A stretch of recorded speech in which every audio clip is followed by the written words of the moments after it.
would just say a strong message to Democrats who are out there pretending to be outraged about the long list of crap that this administration is cutting, federal waste and funding, like $2 million for sex changes in Guatemala, $6 million to fund tourism in Egypt, $20 million on a new Sesame Street show in Iraq, $4.5 million to combat disinformation in Kazakhstan.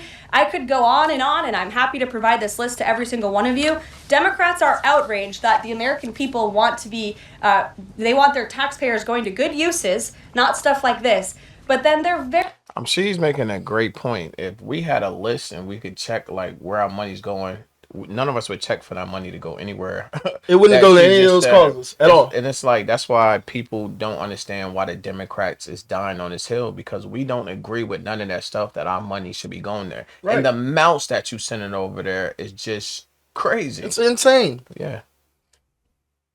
Very quiet about the fact that there are still North Carolinians and people in California who have lost everything, and in the last 4 years this federal government did nothing to help them. Exactly. All great points. It's like, yo, y'all sending all this money over there, but when people over here had a problem, y'all would just send them a one-time payment of $700. That's not going to do anything in this economy, $700, but you sending all this money abroad, and this is why people wanted Trump in office, because people feel like America should be put first, and we glad it's going back to that. Yeah, to be totally honest, $700 is just disrespectful. Yeah. Like, I just lost everything. Here goes the hotel for 3 nights. Yeah. You know if that. You know, California's high. Yeah, and it's high over there. That's what I'm saying. Like, it just didn't make sense. And then illegal immigrants, they would give them housing, but those people, they wouldn't give them anything. It makes zero sense.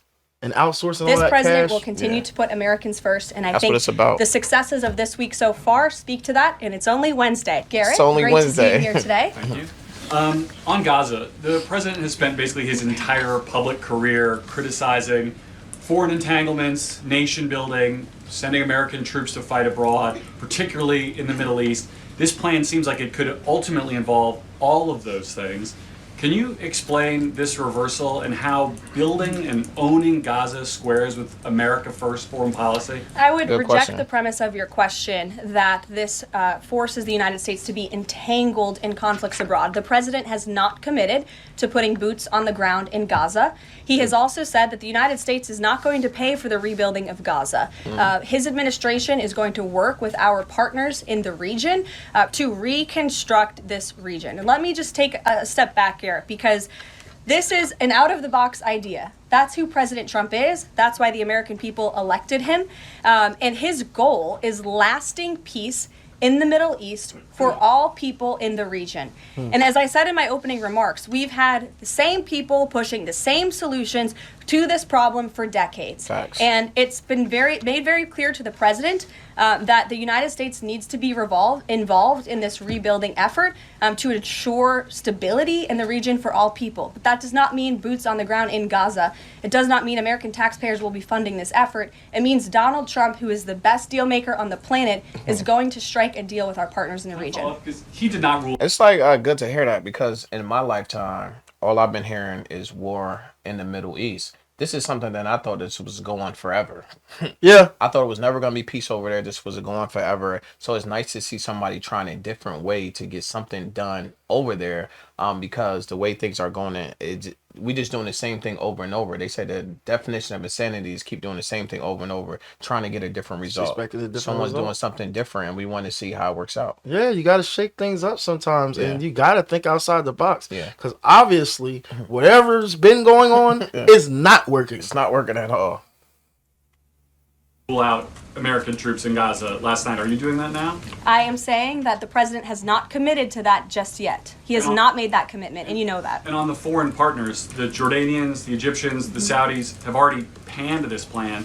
What foreign partners, if any, have expressed any interest in being part of it? Well, the president has said he's been socialing this idea for quite some time. He's been thinking about this. He said in his remarks last night, this was not a decision or an announcement that he takes lightly. And the president has already spoken to the president al-Sisi. In fact, that was his first foreign leader call. He's meeting with the King of Jordan, King Abdullah, next week. He spoke with the King of Bahrain. He spoke with the Crown Prince of Saudi Arabia. And he has made it very clear. He's been very vocal vocal that he expects our partners in the region, particularly Egypt and Jordan, to accept Palestinian refugees temporarily so that we can rebuild their home. I'd like to show you some images of Gaza that were taken. Fox News aired this. I mean, that is, as they put it, in an apocalyptic scene in Gaza. This is an uninhabitable place for human beings. Do you really think that families can live their dream in a region that looks like this, with no running water, no electricity? And the special envoy to the president, Steve Witkoff, recently traveled to Gaza, as you all know. And he came back with images that he showed the president of the dire situation here. And the president made this decision with a humanitarian heart for all people in the region. Peter. It's like you cannot look at them pictures and not want to do something about it. I remember when I first seen the pictures, I got sad because I did not know it looked like that over there. And I'm like, how can people live over there? Everything just looked demolished. It didn't look good. Demolished. It didn't look livable at all. Yeah, it's not. It's not. Something. That's the reality. It's not a livable space. Yes. They just happen to be living there. Yes. At this point, it's destroyed. Yeah, pretty much. Thank you, Caroline. Are any officials here preparing to fight Democratic lawmakers in the streets? Absolutely not. So And these- thanks for the question. Some elected Democrats are so steamed about Doge. Congresswoman LaMonica McIver says, "We are at war." Ilhan Omar says, "We might actually see somebody get killed." And Chris Van Hollen says, "We have to fight this in the Congress. We have to fight this in the streets." So what now? In the streets. And may I just point out, if you heard that type of violent, enticing rhetoric from our side of the aisle, from Republican leaders on Capitol Hill, I think there would be a lot more outrage in this room today. Facts. It's unacceptable, the comments that have been made by these Democrat leaders, and frankly, they don't even know what they're talking about. Because President Trump was elected with a mandate from the American people to make this government more efficient.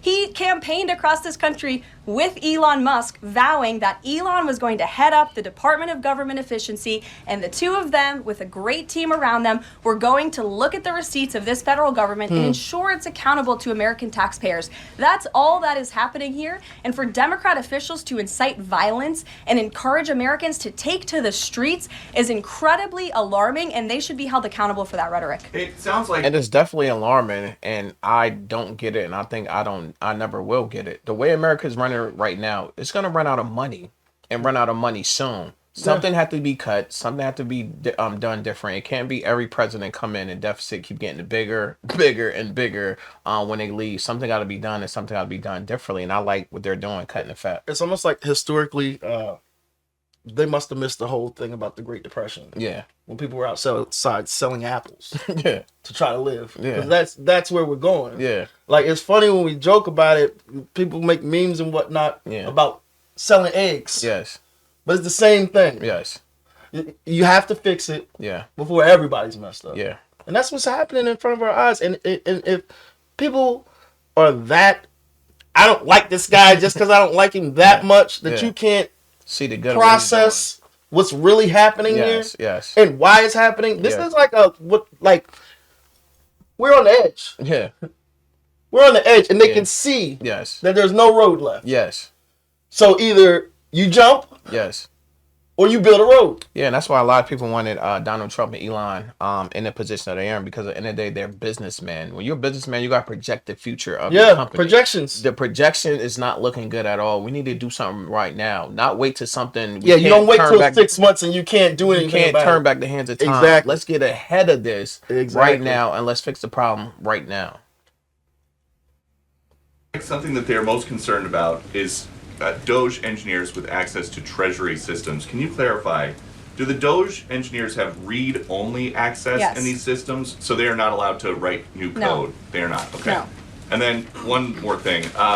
NBC is reporting that some of the illegal immigrants that we've seen rounded up and arrested are not being deported. They're being released with ankle or wrist monitoring devices, or they have to check in on the phone. So is the administration arresting more people than you have room for?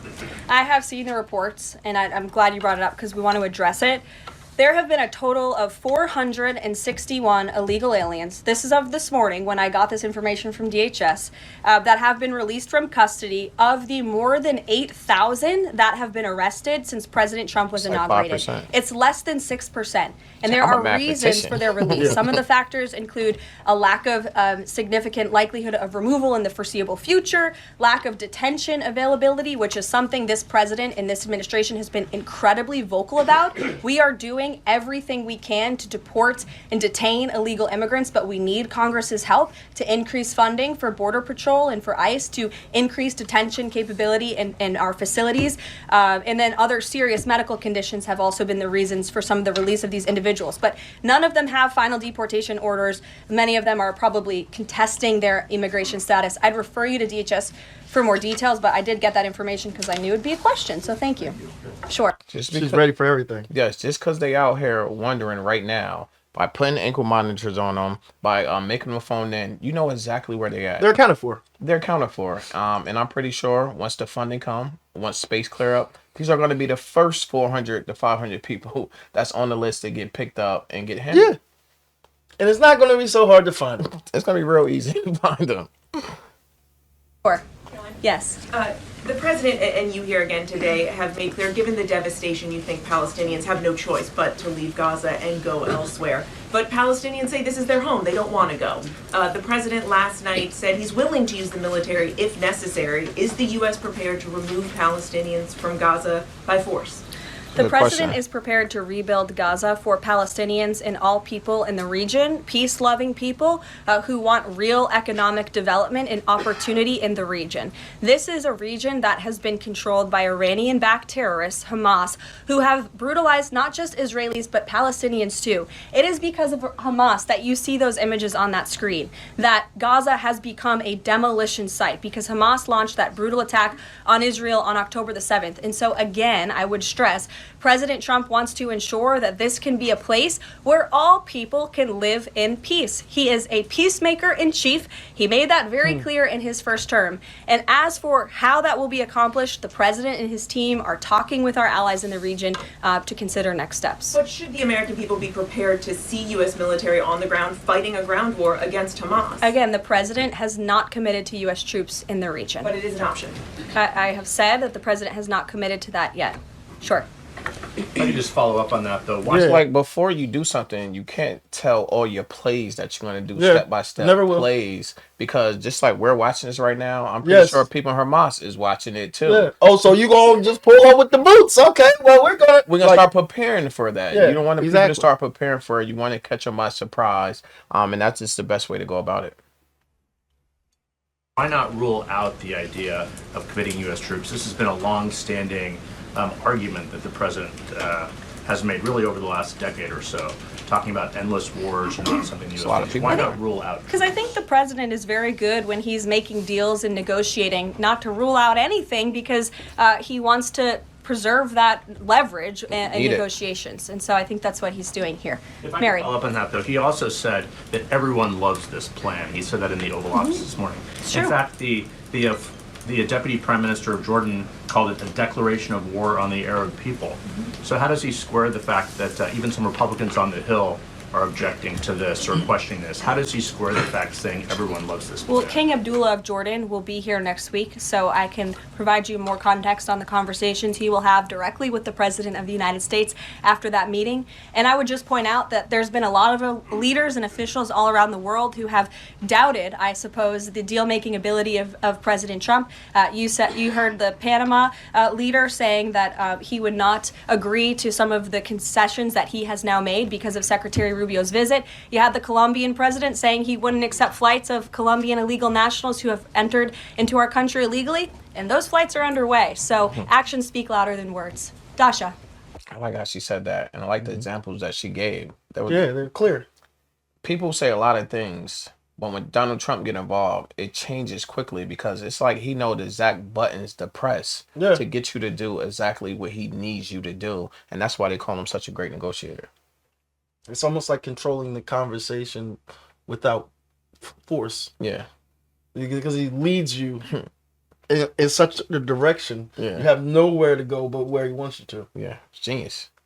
Caroline, You said the president has been working on this idea for a while behind the scenes now. Is there a written plan based on the president's proposal for Gaza? And if so, when was it drafted and who had a hand in that? The plan was written in the president's remarks last night as he revealed it to the world and to the American people, and his team are continuing to be engaged on this effort. I saw the National Security Advisor this morning. He has a very busy day of calls, and they will, again, continue to engage with our partners. That includes Steve Witkoff as well. Mary. Two questions for you on the news of the day. So, how is today's executive order going to impact the 2028 Summer Olympics in Los Angeles? For example, would a man who thinks that he's a transgender woman be allowed to compete as a female on U.S. soil? It's a very good question, and the president has actually mentioned this, that he does expect the Olympic Committee and the NCAA to no longer allow men to compete in women's sports. And I think the president, with the signing of his pen, starts a very public pressure campaign on these organizations to do the right thing for women and for girls across the country. Again, this is an incredibly popular position. There have been many notable female athletes who have had the courage to speak out against some very powerful institutions in this country. They deserve to have a voice and a say. The president is bringing their voice to the highest level at the White House this afternoon, and he expects these organizations to comply with this federal executive order that he'll be signing today. Thank you. It's like, I don't even understand, why is this even a conversation? Why is it necessary to even talk about this? It should be common sense. It's just not fair. It's definitely not fair for men to be competing with women, and we already know how Trump withstands he's willing to take on this, because earlier you just told me about the military and how they just stopped that from going on in the military. Yeah, just all the transgender stuff is to a halt. It's done. It's over with. Yeah, and they're talking about by June all being separated. Yeah. Yeah, As it it's should be. like that. Yeah. And one more on media coverage of this executive order and the topic in general. What's the White House's view of framing that calls men transgender females, or similar rhetoric coming from organizations like the ACLU and GLAAD? Well, it's been very clear. The policy of this administration is that there are only two sexes, Right. male and female. Pretty simple. Pretty Brian simple. Glenn. Yes. USAID has gotten a lot of attention the last couple of days with some of these bizarre things that we've been, taxpayers have been funding. Now it looks like there are a couple media outlets that have been dragged into this conversation as far as USAID funding as well. Does the president have any comment on that? So upon coming out here to the briefing room, I was made aware of the funding from USAID to media outlets, including Politico, who I know has a seat in this room. And I can confirm that the more than $8 million taxpayer dollars that have gone to essentially subsidizing subscriptions to Politico on the American taxpayers' dime will no longer be happening. The Doge team is working on canceling those payments now.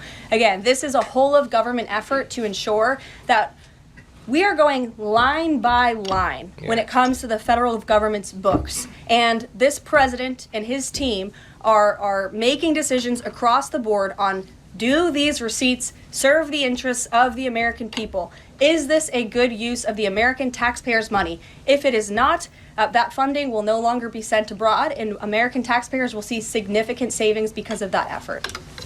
This shouldn't even been in Trump's hand. This should have been done. Yeah. You should have been went through it. If it's not serving us, get rid of it. Get rid of it. There's no purpose. This is why the deficit keep getting higher and higher, because of stupid stuff like this. If the Democrats would have did it before, Trump wouldn't have to do it now. And that's really what it is. It's just cleaning up the house.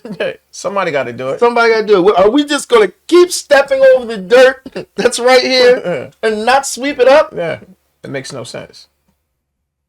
Thank you. I'd like to give some love to the back row. I've heard that unfortunately they haven't been called on in years past. So Reagan, why don't you go ahead? Thanks, Caroline. The WHC announced that comedian Amber Ruffin, who has called the president a toddler with his pants pulled down, will be the entertainment for this year's Correspondents' Dinner. Does the White House have a reaction to this choice, and will the president be attending the dinner this year? Certainly an interesting choice. I have the president's invitation on my desk. I have the invitation for myself on my desk as well. Haven't talked to the president about it. When he makes his decision, I will let you all know. But definitely an interesting choice of the comedian. I'll talk to the boss about it and see what we decide. Sure, go ahead. Yes, yes. On the executive order set to be signed today, you said that this will be enforced. Can you spell out for schools and the public how exactly the administration plans to enforce this, even at the local levels? And on top of that, there are human rights groups who say that this could expose kids to discrimination. What is your response to that? I think kids have already been exposed to discrimination, especially young women and girls who have been forced to shower in locker rooms with biological men, who have been forced to compete on playing fields with biological men, which is incredibly unfair and Yes. unsafe, and again, an incredibly unpopular policy with the American people. As for the actions that That was three very important she put in there. Yeah. Unsafe, unpopular, And unfair. and unfair. That's the best way to put it. this executive order takes. I already laid those out at the beginning of the briefing. I'm happy to give you a copy of this fact sheet so you can let your audiences across the country know. What's your message to schools who don't comply with this? They should, because it's going to be federal law in about an hour and a half. To your colleague to your right, to my Thanks, left. Caroline. Yes. Taylor with Spectrum News. You talked a bit about Doge. Elon Musk is currently a, quote, special government employee who also owns companies that have billions of dollars in federal contracts. You said earlier this week that he has abided by all applicable federal laws, but what steps is the Trump administration taking to address that conflict of interest? The president was already asked and answered this question this week, and he said if Elon Musk comes across a conflict of interest with the contracts and the funding that Doge is overseeing, then Elon will excuse himself from those contracts. And he has, again, abided by all applicable laws. In the back left, go ahead. I don't know why people just think that Donald Trump is letting Elon Musk just run rampant. I'm pretty sure he got people watching him. I'm pretty sure Donald Trump has everyone being watched. This is his legacy that's on the line here, and he's not gonna let no one mess it up. Donald Trump always have a lot of people working for him, but from 4 years from now, I'm pretty sure a lot of people are gonna get fired in between that time for not doing what they're supposed to do or doing something wrong. That's it. Everything has a standard, and you must meet it, or you got to go. Yeah. You gotta go. Yeah. And to think that Donald Trump is not playing the ultimate overseer. Yes. He's not just walking in the room and go ahead and talk, Elon. Yes. You get what I'm saying? Like, he knows what's going on. Yes. He's privy to all that information. Yes. There's even times when you see Elon speaking, Trump will interject. Yes. I got it from here. Yeah. Like, you just say what I need you to say. Yeah. Again, controlling the conversation, you control the room. Yeah. Trade advisor Peter Navarro, when asked about the External Revenue Service today, said, quote, we're going to collect a lot of tariff revenues and we're going to get tax cuts out of it. Is it the official position of the White House that tariffs will lower taxes for Americans? The president has always been clear that he believes tariffs are a tax on foreign nations, and he's committed to cutting taxes for the American people here at home. He also believes tariffs are a great revenue raiser for this country, and that's exactly why he has committed to the creation of the External Revenue Service, which I think is a phenomenal idea. We'll just go down the whole. We know he's doing a lot of things on taxes already. We already seen him. They passed it. The bill for no tax on tips and no tax for overtime. It's obvious that Donald Trump is trying to make moves to get the taxes less on people or just done with altogether. It's trying to create wealth from within. Yes, it's the best way to do it. Whole row. Go ahead. Tom Bateman with the BBC. Can you confirm that under the President's plans for Gaza, any and all Palestinians who want to stay in Gaza on their land will be allowed to do so? I can confirm that the president is committed to rebuilding Gaza and to temporarily relocating those who are there because, as I've showed you repeatedly, it is a demolition site. There is no running water. There is no electricity. The president wants these individuals to live in peace. He is committed to doing that with this very bold new plan, and we will continue to keep you apprised of updates as we receive them. It's like so far everything Donald Trump said he's gonna do, he did doing it. So if he say this is just a temporary situation so we can rebuild it to get them somewhere nice to live at, because nothing's more important than what you get to see when you walk out your front door. It plays on your moods, it plays on your emotion. When you come out and see nothing but destruction, how are you gonna have a good day? But if you come out and you see beautiful things, it just changes everything in your mind, spiritually, everything. It's damn near impossible to think about anything else when you don't have running water. Yes.